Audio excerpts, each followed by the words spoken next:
చందమామ కథ గట్టెక్కిన కష్టం. వత్సల తల్లి ఆమె 10వ ఏట పోయింది. తండ్రి మరో పెళ్లి చేసుకున్నాడు. సవతి తల్లి వత్సలను రాచి రంపాన పెట్టేది. వత్సల ఇంటి చాకిరీ అంత చెయ్యటమే కాక అడవికి పోయి కట్టెపుల్లలు కూడా ఏరుకొని రావాల్సి వచ్చేది. ఆమె అడవికి వెళ్ళే దారిలో ఒకచోట పాము పుట్ట ఉండేది. ఆ పుట్టలో చెయ్యి పెట్టి పాము కాటు తిని చచ్చిపోదామని ఆమెకు చాలాసార్లు అనిపించింది. కానీ ఆమె అలా చెయ్యకపోవటానికి కారణం ఆమె తమ్ముడు. వాడంటే వత్సలకు ప్రాణం. వాడి మీద ఆమె ఈగను కూడా వాలనియ్యక వాడి వాటా దెబ్బలు కూడా తానే తినేది. తాను చచ్చిన మరుక్షణం తన తమ్ముణ్ణి సవతి తల్లి ఏ భూస్వామి దగ్గరో పాలేరు పనికి కుదుర్చుతూ ఉందని వత్సలకు తెలుసు. అనుకోకుండా వత్సల తండ్రి చనిపోయాడు. ఇక తమ జీవితం కుక్కల కన్నా హీనమైపోతుందని వత్సల గ్రహించింది. ఆమె అనుకున్నట్టే సవతి తల్లి వత్సల తమ్ముణ్ణి పెద్దరెడ్డి ఇంట పనివాడుగా కుదుర్చింది. వత్సల ఈ ఏర్పాటుకు ఒప్పుకోక, వాడికి 10 ఏళ్లన్నా లేవు, పని ఏం చేస్తాడు, వాణ్ణి చదువుకోనియ్యి అన్నది సవతి తల్లితో. 10 ఏళ్లు లేకపోతేనే 25 ఏళ్ల మనిషి తిండి తింటాడు. అంతా తింటూ కూర్చుంటే ఆర్జించిపోయడానికి మీ అయ్య లేడు అన్నది సవతి తల్లి. నా తమ్ముణ్ణి నేను పోషించుకుంటాలే. అడవిలో ఇంకో 2 పుల్లలు హెచ్చుగా ఏరుకొచ్చి అమ్మితే ఒక అర్ధరూపాయి దొరక్కపోదు అన్నది వత్సల. సవతి తల్లి ఇందుకు అభ్యంతరం చెప్పలేక ఇంటి పని ఎగ్గొడితే ఊరుకునేది లేదు అని వత్సలను హెచ్చరించింది.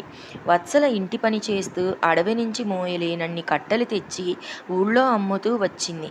ఇలా కొన్నాళ్లు గడిచింది. సవతి తల్లి తన నగల కోసం లోగడ పెద్ద మొత్తం అప్పు చేసింది. వత్సలతో పాటు ఆ అప్పు కూడా వదిలిపోయే అవకాశం ఆమెకు లభించింది. ఆమె ఒకనాడు వత్సలతో, వారంలో నీ పెళ్ళి. నీ అయ్య తాగుడుకు ఊరి నిండా అప్పులు చేసిపోయాడు. నిన్నిచ్చి పెళ్లి చేస్తే వరహాలయ్య 2000 ఇస్తానన్నాడు. ఆ డబ్బుతో అప్పులు తీర్చి హాయిగా ఊపిరి పీల్చుకుంటాను అన్నది. ఆ మాట వినేసరికి వత్సలకు మూర్ఛ వచ్చినట్టయింది. ఆ వరహాలయ్య రోగిష్టివాడు. ఆ రోగిష్టివాడితోనా నా పెళ్ళి అని వత్సల ఆశ్చర్యంగా అడిగింది.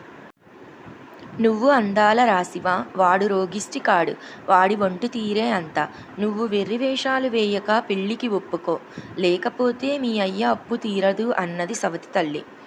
ఈసారి వత్సల ఈ పెళ్లి నుంచి తప్పించుకునేందుకు ఆత్మహత్య చేసుకుందామని నిశ్చయించుకున్నది. తమ్ముడి భవిష్యత్తు ఏమైనా కాని ఆమె అర్ధరాత్రి వేళ అడవికి వెళ్ళి పాము పుట్టలో చెయ్యి పెట్టి కాటు వేయించుకునేందుకు దాని దగ్గర చతికిల పడింది.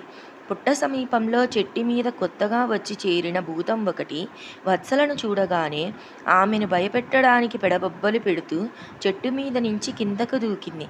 చావడానికి సిద్ధపడి వచ్చిన వత్సల ఆ నిలువెత్తు భూతాన్ని చూసి దడుచుకోలేదు. అది చూసి భూతం నివ్వెరపోతూ, నన్ను చూస్తే నీకు వణుకు పుట్టటం లేదా? నేనెవరో తెలుసా? భూతాన్ని మింగేస్తాను అంటూ నోరు తెరిచి వాడిగా ఉన్న తన చేతి గోళ్లు చూపింది. మా పిన్ని నీకన్నా కూడా భయంకరమైనది అన్నది వత్సల. భూతం ఈ మాట నమ్మలేకపోయింది. అయితే మా పిన్ని నీలాగా వికారంగా ఉండదు, కానీ నీకన్నా చాలా క్రూరమైనది. నువ్వు ఒక్కసారే మింగేస్తావు. మా పిన్ని బ్రతికున్నమన్నాళ్ళు కొంచెం కొంచెం మింగుతుంది. ఆ నరకం అనుభవిస్తే గాని తెలియదు అన్నది వత్సల. మీ పిన్నిని చూసి తీరాల్సిందే అన్నది భూతం. చూస్తే ఏం తెలుస్తుంది? మా పిన్నికి అణిగిమణిగి ఒక్కరోజు ఉంటే అప్పుడు తెలుస్తుంది. నువ్వు ఇదే రూపంలో వెళితే నిన్ను మర్యాద కూడా చేస్తుంది. నువ్వు డబ్బు ఇస్తానంటే నన్నిచ్చి పెళ్లి కూడా చేస్తుంది అన్నది వత్సల. భూతం క్షణం ఆలోచించి, ఒక పని చేద్దాం. నేను నీలాగా మారతాను. మీ పిన్ని నన్ను చూసి నువ్వే అనుకుంటుంది. ఓ రోజంతా మీ పిన్ని చెప్పు చేతుల్లో ఉండి చూస్తాను. నేను తిరిగి వచ్చేదాకా ఇక్కడే ఉండు అన్నది. వత్సలకు ఇదంతా వ్యర్థ ప్రయాసగా తోచింది. కానీ భూతం తెగ ముచ్చట పడుతూ ఉండడం చేత ఆమె సరే అన్నది. రేపు అర్ధరాత్రి దాకా ఇక్కడే ఉంటాను. నువ్వు మాత్రం తప్పకుండా రావాలి అన్నది ఆమె భూతంతో. భూతం అచ్చు వత్సలలాగా తయారై వెళ్ళిపోయింది. వత్సల రోజంతా అడవిలో స్వేచ్ఛగా తిరిగి సాయంకాలానికి భూతం ఉండే చెట్టు దగ్గరికి వచ్చేసింది. చీకట పడబోతుండగా వత్సల రూపంలో ఉన్న భూతం ఏడుస్తూ తిరిగి వచ్చింది. అప్పుడే వచ్చేసావేం అని వత్సల ఆశ్చర్యంగా అడిగింది. ఇంక ఒక్క క్షణం కూడా ఆ భూతం కింద పని చెయ్యలేను. పగలంతా ప్రాణం తినేసింది. వీపు మీద చింతబరికెలతో కొడుతూ ఇంటి పని అంతా చేయించింది.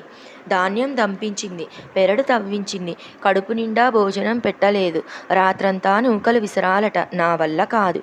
ఒప్పుకుంటాను. భూతాల్లో కూడా మీ పని లాంటివి ఉండవు.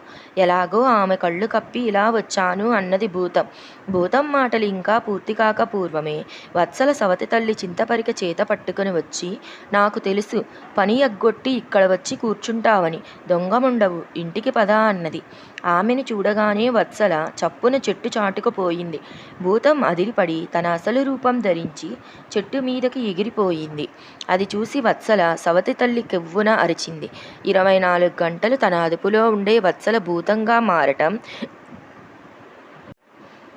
కళ్ళారా చూడగానే ఆమె మతిపోయింది. వెర్రి చూపులు చూస్తూ పిచ్చిగా అరుస్తూ ఆమె అడవిలోకి పరిగెత్తిపోయింది. భూతం ఒక బరువైన డబ్బు మూటను వత్సల కాళ్ల ముందు పారేసి, నీకు నీ పిన్నికి ఒక దండం, ఎరక్కపోయి ఈ ప్రాంతానికి వచ్చాను అని గబ్బిలంగా మారి అరుస్తూ ఎగిరిపోయింది. వత్సల ఆ మూట తీసుకుని ఇంటికి వెళ్ళిపోయింది. అడవిలోకి పారిపోయిన సవతి తల్లి మళ్ళీ తిరిగి రాలేదు. వత్సల ఆమె కోసం వెతికించింది కానీ ఆమె జాడ దొరకలేదు. వత్సల కాలక్రమ తనకు నచ్చిన వాణ్ణి పెళ్లాడి తన తమ్ముణ్ణి తన వద్దనే ఉంచుకున్నది. భూతం ధర్మమా అంటూ ఆమె కష్టం గట్టెక్కింది.